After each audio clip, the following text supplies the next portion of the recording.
Hey, it's a short one today. Welcome to, I think, what is this, episode 4? 5? I don't know. I got a lot going on. So I'm going to talk a little bit about PR, sort of advertising your game and things like that.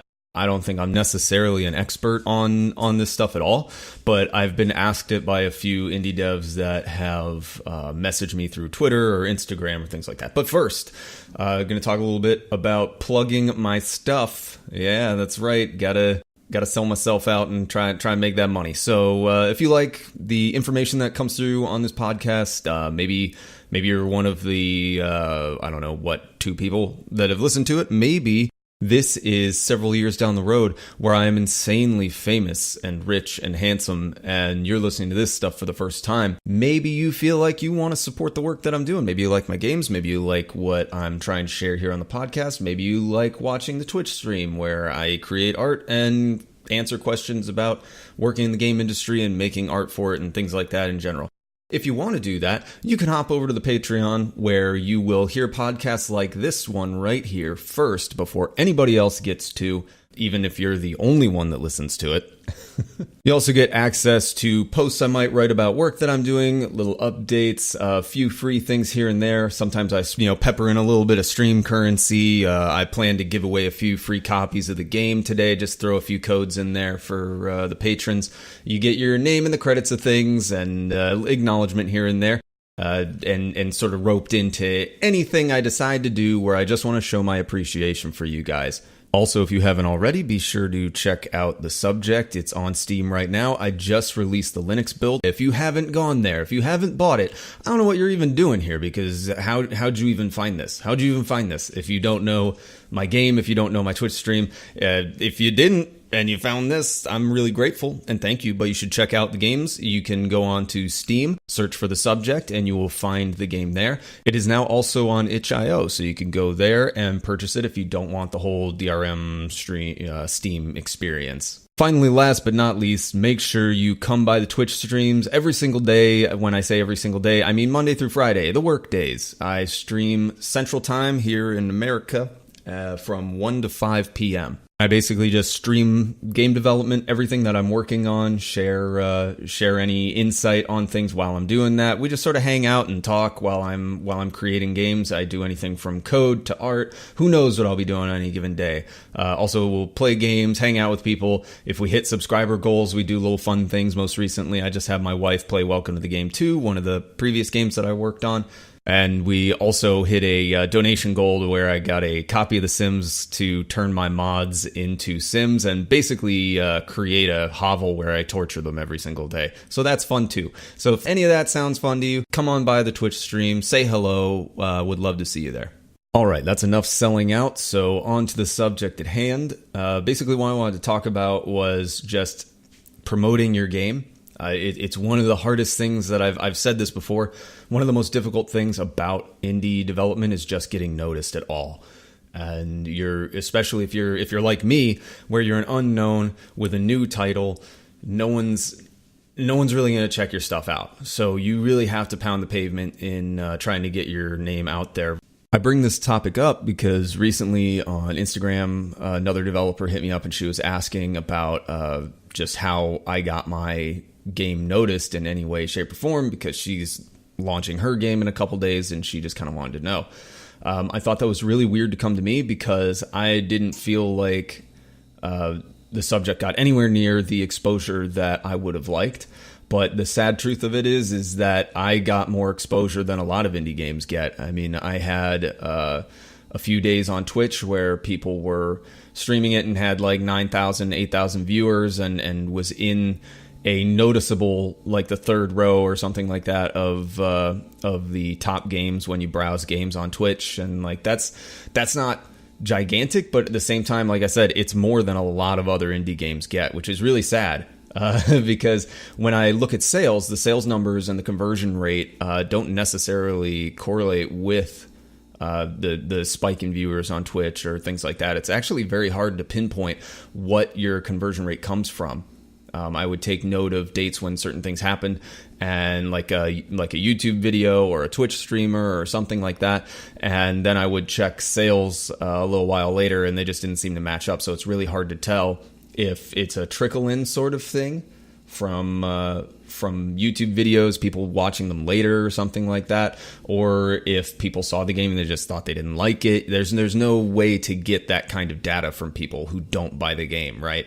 You know, I see 9,000 people playing the game, don't make 9,000 sales, right? Obviously, but it's obvious you don't make that much, but the numbers weren't anywhere near that. So what is it about what they saw? Is it just the game itself? Is it the way the streamer presented it? Is it bugs they ran into?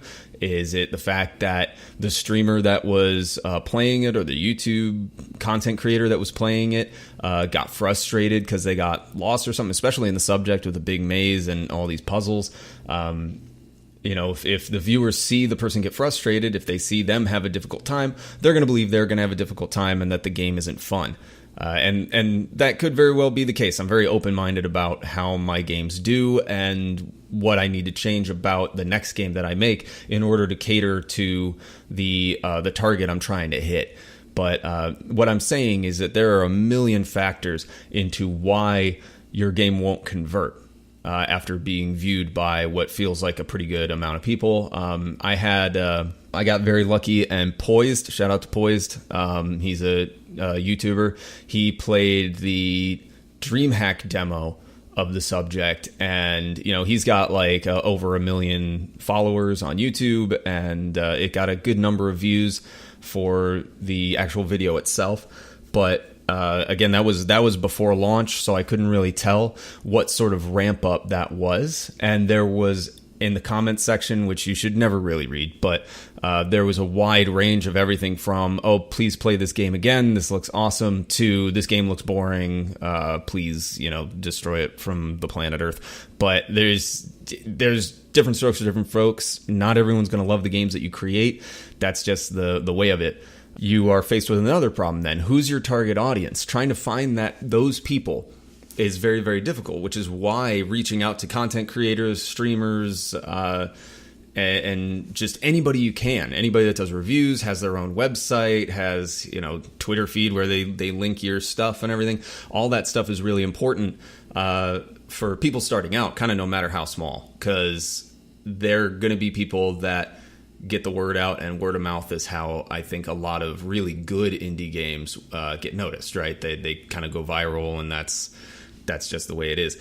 But you can look at games, I would say, from other experiences, just working through Welcome to the Game 2 with Reflect Studios. I kind of just want to highlight his experience that led me to partner with him in the beginning, because I think it ties into this really well. He had a Kickstarter that was successful for Rides of Strangers. Now, obviously, that game's not out yet. He made Welcome to the Game and Welcome to the Game 2 before that, but he did gather a large following from the successful Kickstarter. So I think that sort of boosted him. This is all speculation because I haven't really talked to him about this. It's kind of weird to dig into this stuff with people, I think, sometimes. But anyway, I feel he did get a boost from that. Like, I think he built a core audience base off of that. And then from there, he was able to springboard into, I'm running into, you know, this issue, that issue. I'm going to put out a smaller game real quick and try to get some extra funding that way. And this crowd that supported him in the first place and is shown to, you know, have some financial ability, whatever that is, they got a wallet and they can throw money at something, right? In some way. Those people are already going to be interested in his brand of game. They're going to be happy to see a game come out. And I think that led to somewhat of a boost in sales. But there's also the very real idea that you need to step back and look at what your game is. Because honestly, Welcome to the Game is a unique concept because you're browsing the dark web and you're looking for codes and things happen to you while you're doing these things. And as far as like the jump scare and you're doing things and bad stuff happens to you while that's happening, that's not necessarily an original thing. What was original was browsing the deep web, these fake deep web sites and people kind of getting unsettled by the content on them and everything. That was enough of a hook that he got. I always say got. It sounds like they're getting paid. They're not. PewDiePie picked it up because it was interesting. The idea of being on the dark web, this nebulous thing that no one really knows much about, and these bad things can happen to you. So there was coverage from that, and there were other YouTubers like Markiplier and others that played Welcome to the Game as well, which of course gave another huge boost. And those ones you can say definitely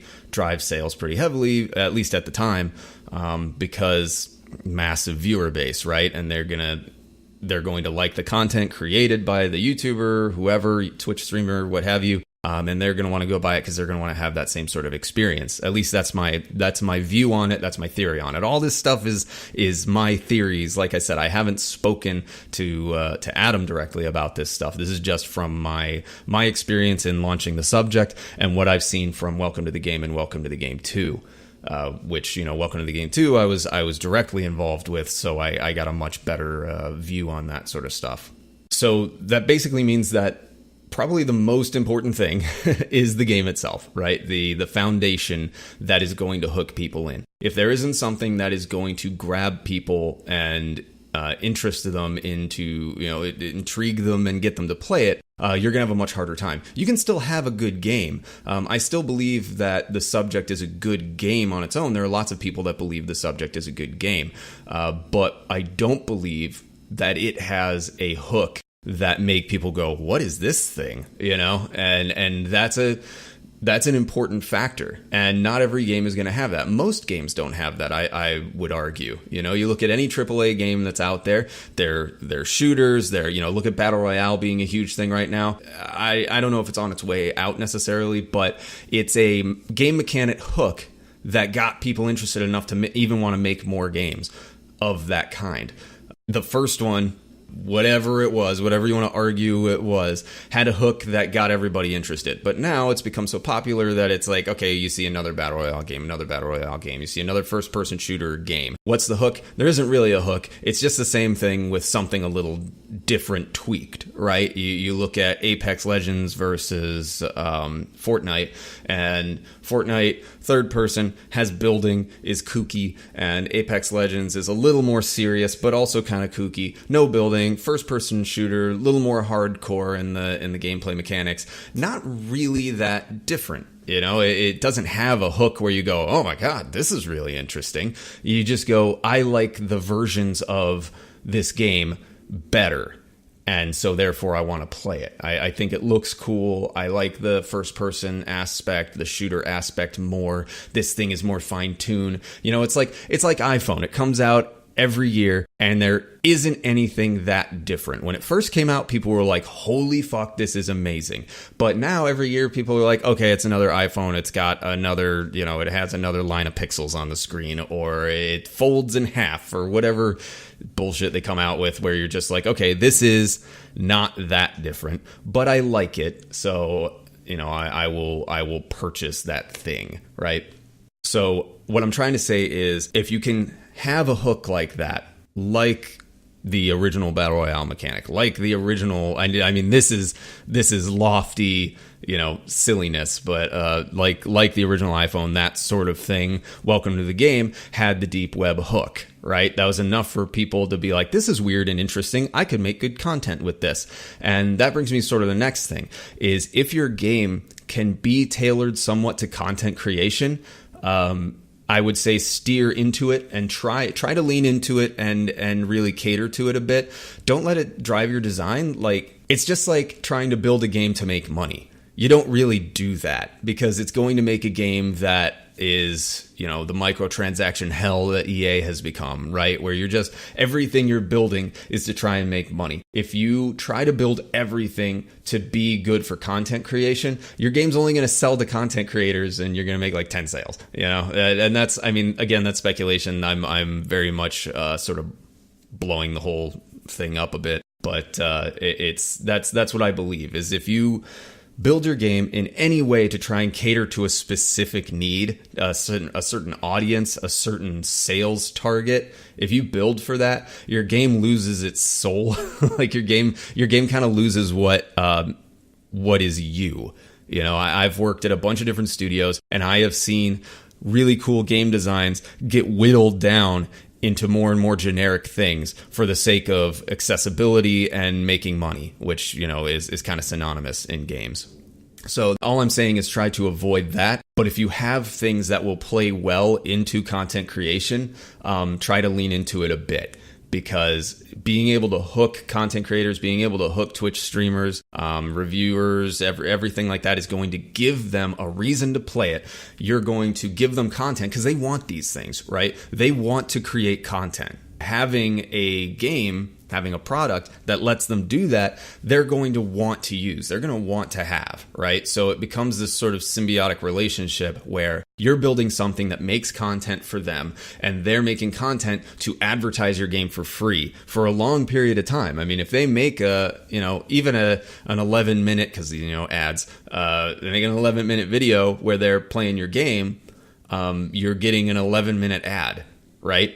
That's a simple way of putting it, but that's really what's going on at the core is you're gearing things towards these certain content creators, which takes me to kind of my next thing, which is find the people that play your type of game. So now we get past the hook thing. Maybe you don't have a crazy newfangled hook like a Minecraft voxel thing or something like that, where it's really kind of in a niche that people haven't really explored or heard much about, and you pull them in that way. Maybe your game's just a really good platformer. Maybe it's a really good puzzle game. Maybe it's, you know, a game with a really good, cool story. It's just a well-made game, but it's not, you know, a groundbreaking game. That's okay. That's most games, right? There's nothing wrong with that. But what you need to do is you need to find the people that are interested in that sort of game. So what I did was with Twitter and Instagram, like I found people that really liked horror. They liked what's the cross section. They really like horror movies. They like puzzles. They like sort of atmosphere. They like first person games. They like immersion. So those are the things I tried to hit with the subject. Those are the things that I wanted to do.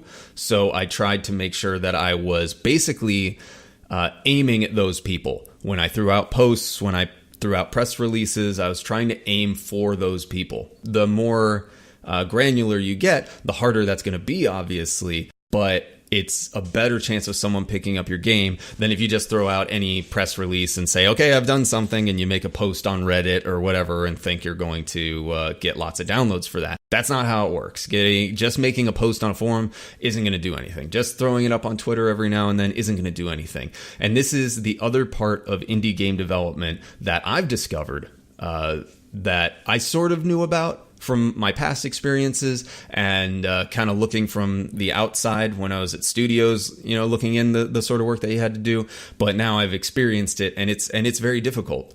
And that's that a huge portion of your work isn't actually game development. You're making a game like 60% of the time.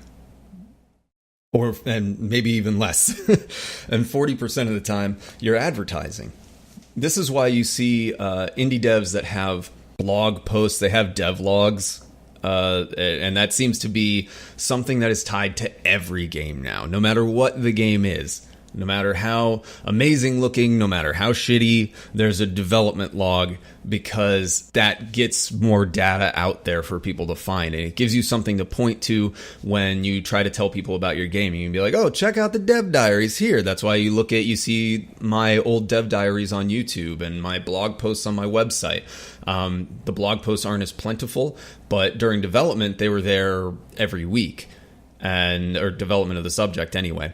And I plan to do that again for Our Secret Below, because what that does is that gives information to give people constantly. So you are throwing new information out there onto the internet just for everybody to see at least once a week, right? In my case. And so search engines are constantly seeing your site getting updated, which means your metadata goes higher up on the list, and you show up in more search results, and you have more and more words, more and more keywords, more and more tags associated with you. So if suddenly people search, horror game, they may not have found my game. Now, if they search horror game, I'm probably real far down the list, but I'd be on the list, right? And that's the sort of thing that you also need to do, is really focus on throwing data out there in as many places as possible. That's why I took my blog posts that are on my website and I put them on IndieDB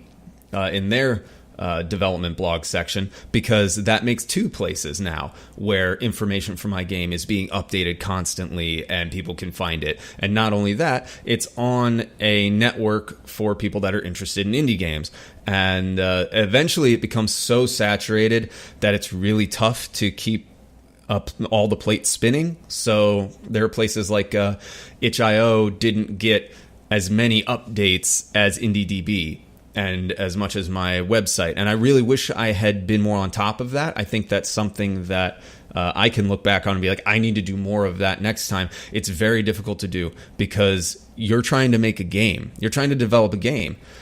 And now a lot of your time is being used creating content, right? You have to, if you're doing videos, you have to record footage, you have to edit that, you have to do voiceover stuff, you have to do whatever it is you plan to do. Plus you have to write blog posts, you have to tweet stuff out, you have to make Instagram images. Just making images for Instagram takes time, because when I was making them, it's not just a picture, it's a picture with a catch phrase, if you will, like something to hook people, of just like new UI, and then a badass picture of UI that you can come up with, and then in there's a description of like, hey, I'm working on my game and this week is the new UI thing, check out the link in the bio, right? And you're doing that constantly, and that is different from everywhere else. I can't take my Instagram specific post and throw it on Facebook or throw it on Twitter, because the format doesn't match the medium, right? It's like, if I take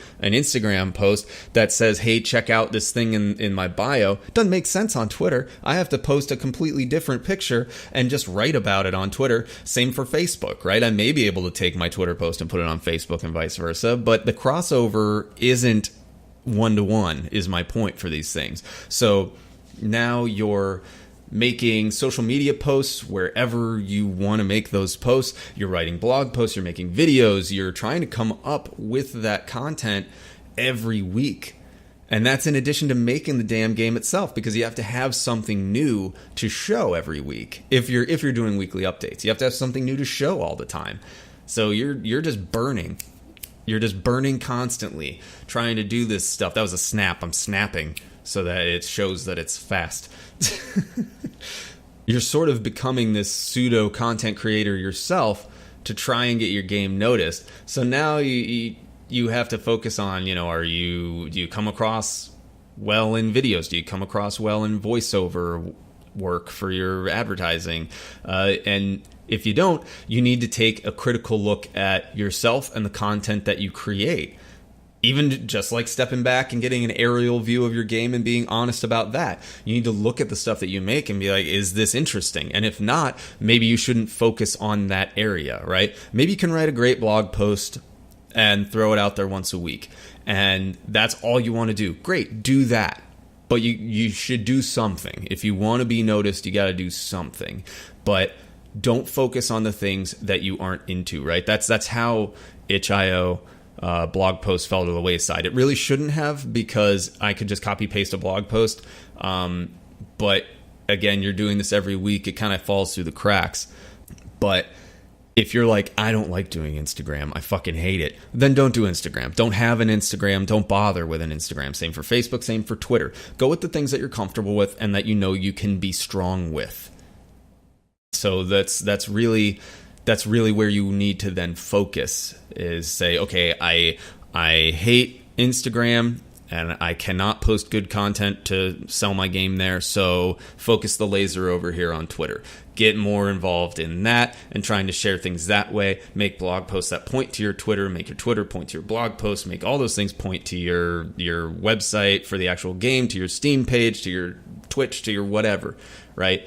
Try to create a web where things get connected and they have to go through all these different places if they're interested.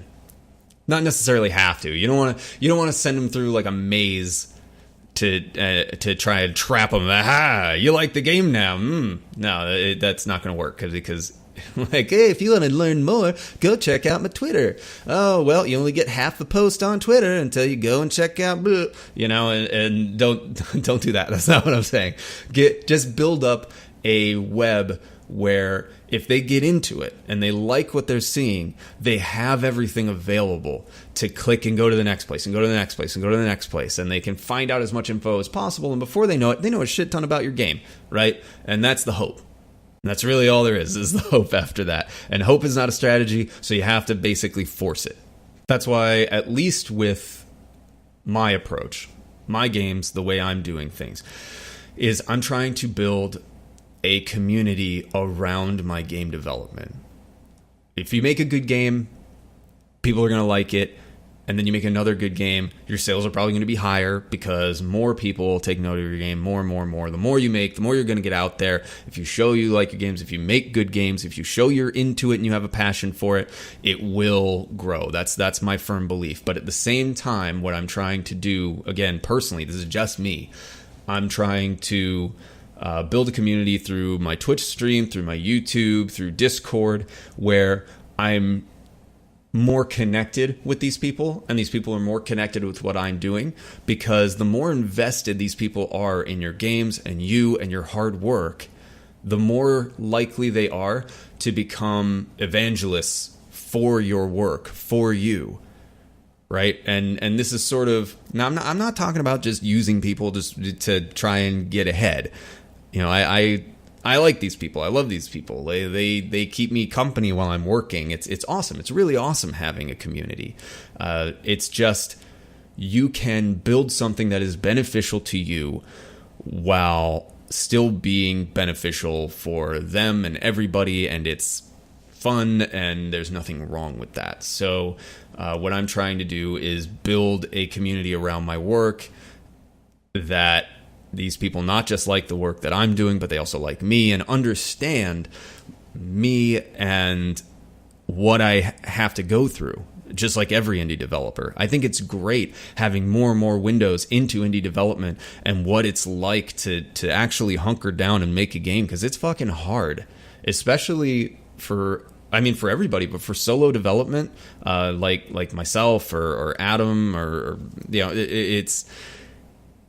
it's hard to do all of it, and then on top of that, try and get it noticed, So I think making a community around your work, trying real hard to do that, I truly believe it will be beneficial.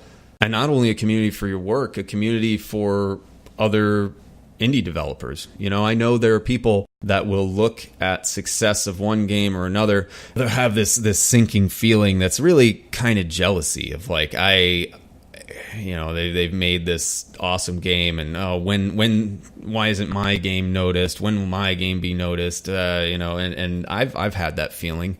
I think every developer has. But I think it's really important that we support each other, get in touch with each other, and just try and share when people launch their games, when people share something cool. Just, retweet that stuff, talk about that stuff. It's only beneficial for both parties, right? You get that cross-pollination from one group of individuals, one group of fans, player base to another, and you get people that you can bounce questions off of, that you can share experiences with. And I think it's very important to get out there and be involved in whatever way, whatever small way, large way, whatever you want to do. But I still think it's important to communicate with other indie devs and share their work and take pride in someone else doing well, because it's another tick for indie, right? It's another tick for you potentially having success.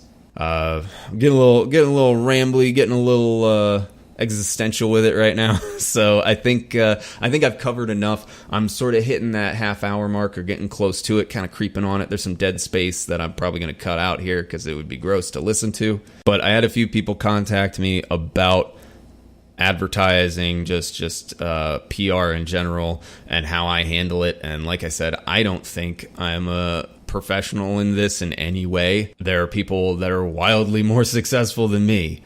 But I just felt it was good to share my experience, my 2 cents, and maybe it can be helpful to other developers out there, or maybe help just a regular everyday player understand the work that goes into game development more so than just code and art. There's a whole other half to it that an indie developer has to do that larger studios have entire teams to do. So that work doesn't just happen, you know? So stick with it, push really hard. I believe in you. And keep making and playing indie games. Bye, guys. Talk to you next time.